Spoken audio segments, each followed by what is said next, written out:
Hello friends, and today's story is Postman Pat's Foggy Day.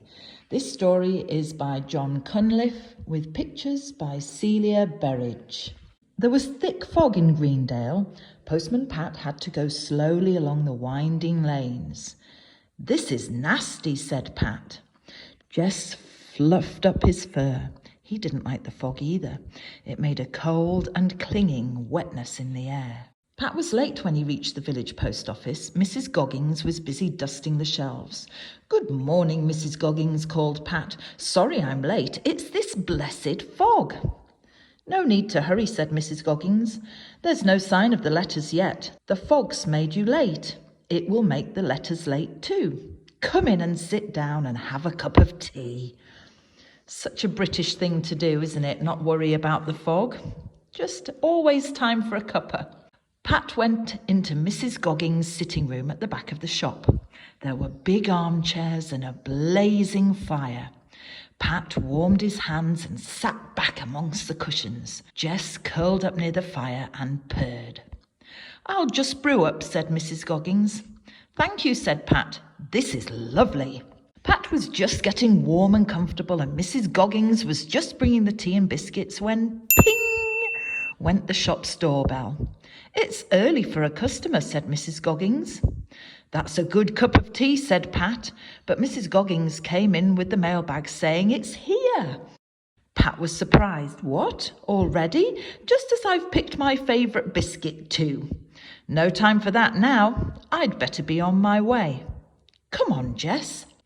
He went into the shop and helped Mrs. Goggins sort the letters, then out into the fog again, and Pat was on his way. He knew the Greendale roads well enough, but they looked different in the fog. He went the wrong way somewhere, so he stopped to look at a signpost. But it wasn't a signpost, only a crossroads sign. Now what? Pat didn't know which way to go. He walked along the lane, trying to see where he was. Then he saw someone standing in the field. He said, "Why is he so still?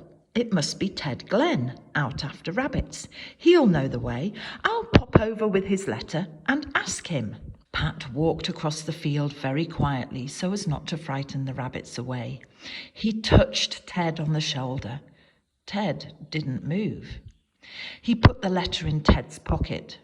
Still, Ted did not move. He gave Ted a nudge. Ted swung round suddenly. Oh, it wasn't Ted at all. It was a scarecrow. Pat did feel silly. He said, "Sorry, Scarecrow, the letter isn't for you, and I don't suppose you can tell me the way in this fog. Goodbye." Pat walked back to the road. He was wondering what to do when he saw lights coming through the fog. It was Alf Thompson on his tractor. Luckily, he wasn't lost. He soon showed Pat which way to go. Pat was on his way again. His next stop was at the church. The Reverend Timms met him at the door. He said, "Hello, Pat. Isn't this fog ghastly? I don't know how you find the way. It's choir practice too. I expect Miss Hubbard will come. Nothing stops her. 3 letters today. Thanks, Pat. Now go carefully and trust in the Lord. Goodbye."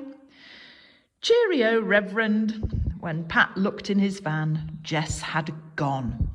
He looked everywhere, under the van, behind the van, over the wall. There was no sign of Jess. Where could that cat be? He called, "Jess, Jess." There was no answer.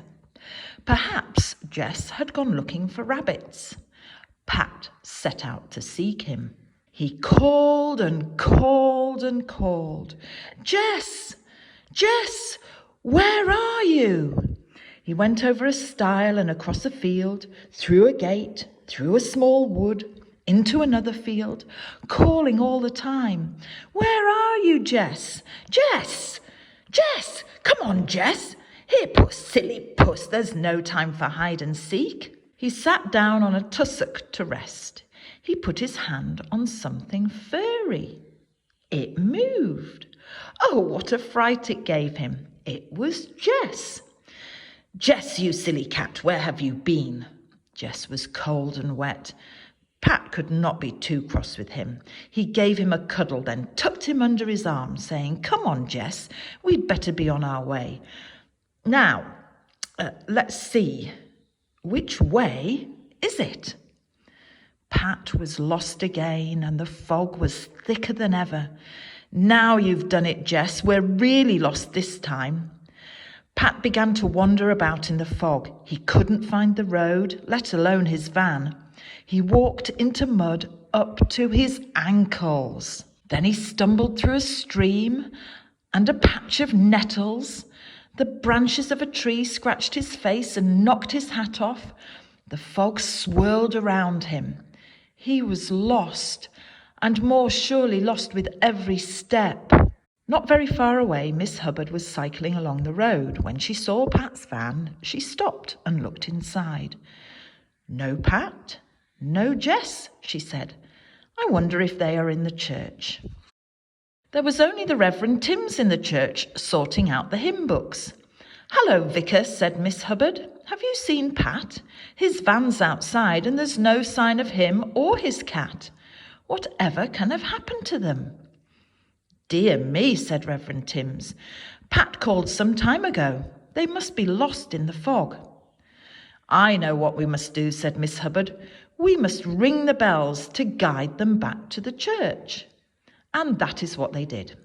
They pulled the ropes and the bells clanged and clamoured in the church tower. Out in the misty fields, Pat stopped to listen. "Bells," he said. "I thought it was choir practice. I wonder what they're ringing for. They're as good as a foghorn.